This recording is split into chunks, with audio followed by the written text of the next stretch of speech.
बारामतीमधला विजय हा जनतेचा विजय आहे। काळूरामजी यांचा गेल्या 10-20 वर्षाचा इथल्या संघर्षाचा हा विजय आहे आणि त्यांच्या कन्येनं त्याचं विजयात रूपांतर केलेलं आहे। खऱ्या अर्थानं बारामती शहरामध्ये सत्तेतल्या पक्षांना पाठीमागं टाकून काळूरामजींनी नगराध्यक्षपदाच्या उमेदवारीमध्ये 2 नंबरची मतं घेतलेली आहेत। गल्लीपासून दिल्लीपर्यंत सत्ता असणाऱ्या भाजपचा उमेदवार 3 नंबरला 4 नंबरला गेलेला आहे। खऱ्या अर्थानं एखादा माणूस हिमतीनं लढतो तेव्हा जनता त्याच्या पाठीशी ठामपणे उभं राहते, त्याचं हे उदाहरण आहे बारामतीमधलं। आणि हाच पॅटर्न आम्ही महाराष्ट्रभर येऊ घातलेल्या पंचायत आणि जिल्हा परिषदेच्या निवडणुकीमध्ये महाराष्ट्राला दाखवून देणार आहोत। तुम्ही हे सुरुवात केली असं म्हणायचं? निश्चित बारामतीमध्ये ही सुरुवात आहे आणि विशेष करून विरोधी पक्षामध्ये काम करणाऱ्या नेत्यांना ही सबक आहे। कारण अजितदादा पवारांचं मांडलिक म्हणून काम करणारे विरोधी पक्ष नेते किंवा विरोधी पक्ष किंवा विरोधी पक्षातले कार्यकर्ते त्यांनी कधी पवारांना विरोधच केला नाही। मी जबाबदारीने बोलतोय, ज्यांनी कोणी विरोध केला त्यांची माफी मागून मी हे बोलतोय। कारण बारामती म्हणजे कोणाची जहागिरी नाही, फक्त इथं त्यांना विरोध होत नाही आणि जो माणूस विरोध करतो त्याला इथली जनता निश्चित दाद देते, दखल देते, विजयापर्यंत घेऊन जाते। हे या संघमित्रा चौधरीच्या विजयानं बारामतीकरांना दाखवून दिलेलं आहे। पवार म्हणले होते प्रचार सभेमध्ये की दुसऱ्यांचा नाद करू नका, फक्त माझाच नाद करा। नाही, अजितदादा पवार काय बोलतील आणि काय नाही बोलतील, कारण त्यांचं शिक्षण, त्यांचं PhD बद्दलचं वक्तव्य, त्यांचं बहुजनांबद्दलचं वक्तव्य, आमच्या कंपाऊंडवर गोधड्या वाळू घालू नका, हे खूप सामाजिक दुजाभावाचं त्यांचं वर्तन आहे, वागणूक आहे। हे आम्ही महाराष्ट्रातल्या लोकांना समजावून सांगणार आहे। अजितदादा पवार कसे वागतात, काय वागतात हे मिनिस्ट्री मधल्या लोकांना चांगलं माहिती आहे। हे बघा, कालच्या अधिवेशनामध्ये पार्थ पवारांच्या विरोधामध्ये 366 आमदारांनी एक अवाक्षर काढला नाही। याच्यावरून अजितदादांची दादागिरी, त्यांचं वर्तन महाराष्ट्रानं बघितलेलं आहे। पण त्याच बारामतीमध्ये नगराध्यक्ष पदाच्या उमेदवारासाठी आमचे मित्र काळूराम चौधरी उभे राहिले, त्यांच्या कन्येला विजयापर्यंत घेऊन गेले। त्याचबरोबर आणखीन 5-6 उमेदवार निवडून आलेले आहेत तिथं। मग त्या आमच्या भगिनी सातकर असतील, आमचे मित्र पोटेसाहेब असतील, परत वैशाली बनकर, मनीषा बनकर निवडून आलेले आहेत। इंगवले निवडून आलेले आहेत। निलेशप्पा इंगवले निवडून आलेले आहेत। त्यामुळं विरोधकांची भूमिका निभावण्यात कमी पडतायत असं आम्हाला वाटतंय। पण आम्ही निश्चित एक वेगळा पर्याय बारामतीकरांना आणि महाराष्ट्राला देणार आहोत। अजित पवारांनी खरं तर सांगता सभेमध्ये एक वक्तव्य केलं होतं, तुमची काळूराम चौधरींची सांगता सभा देखील त्याच दिवशी होती। अजित पवार असं म्हटलं होते की बाहेरचे लोक येतील, बोलतील आणि निघून जातील, मात्र 12 महिने इथल्या लोकांना माझ्याशीच जुळता करून घ्यायचंय। आणि आज खरं तर काल धक्कादायक निकाल अजित पवारांना बसलेला आहे, धक्का बसलेला आहे, कसं बघताय? दादांना आम्ही हे सांगू, तुम्ही याल आणि AC गाडीमधून मुंबईला जाल, पण इथल्या सर्वसामान्य माणसांच्या प्रश्नासाठी रात्रंदिवस 24 तास अवेलेबल आहेत ते आमचे काळूरामजी चौधरी आहेत आणि त्याला उत्तर दिलेलं आहे, विजयात रूपांतर केलेलं आहे। महाराष्ट्राच्या उपमुख्यमंत्र्याला, अर्थमंत्र्याला, काळूरामजी चौधरींना सुद्धा आम्ही विजयी करू शकतो हे इथल्या जनतेनं दाखवून दिलेलं आहे। त्यामुळे दादा, तुम्हाला इथली लोक विरोध करत नाहीत, तुमच्या धनसत्तेसमोर आणि पैशासमोर इथले विरोधक शेपूट घालतात। मी डायरेक्ट आरोप करतोय त्यांच्यावर। पण लढणारा माणूस असेल तर बारामतीकर सुद्धा त्याला विजयापर्यंत घेऊन जातात, हे या विजयानं दाखवून दिलेलं आहे।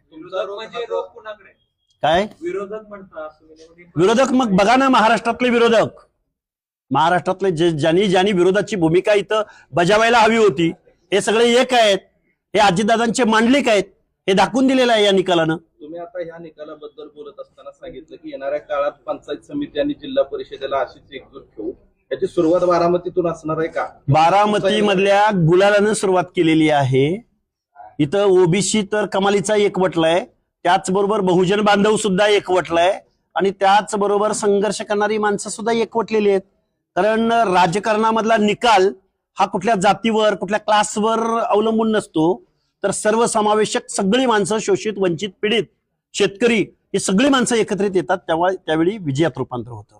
आणि हे विजयात रूपांतर संघमित्रा तर हे प्रॉडक्ट तर कायद्याच्या सभागृहात जाण्यासारखं प्रॉडक्ट आहे.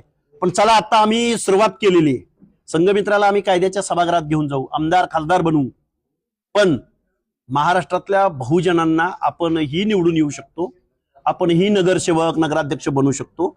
आणि धनदांडग्यांच्या विरोधामध्ये घाबरून शेपूट घालून अंधारात जाऊन कुठेतरी मांडवली करून काही मिळत नसतं.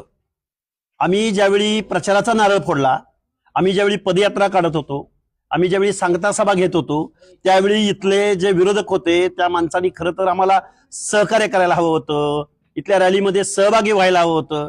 पण ही माणसं नावं ठेवायचं काम करत होते. पण इथल्या मायबाप जनतेनं काळूरामजींच्या संघर्षाला वंदन केलेलं आहे, त्यांना निवडून दिलेलं आहे आणि त्यांच्या कन्येला रिझल्ट पर्यंत पोहोचवलेलं आहे. त्यांचं आम्ही काल महाराष्ट्रातल्या निकालांची अपडेट घेत होता, संघमित्राच्या निकालाकडे कसं बघता? नाही, संघमित्राचा निकाल या महाराष्ट्रामध्ये आज रोजी विरोधक संपलेला आहे.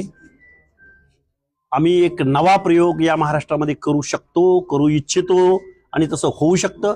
मग संघमित्रा जर इथं निवडून येत असेल तर महाराष्ट्रातली बहुजनांची पोरं, दलितांची पोरं, ओबीसींची पोरं, भटक्यांची पोरं सुद्धा रिझल्ट पर्यंत जाऊ शकतात.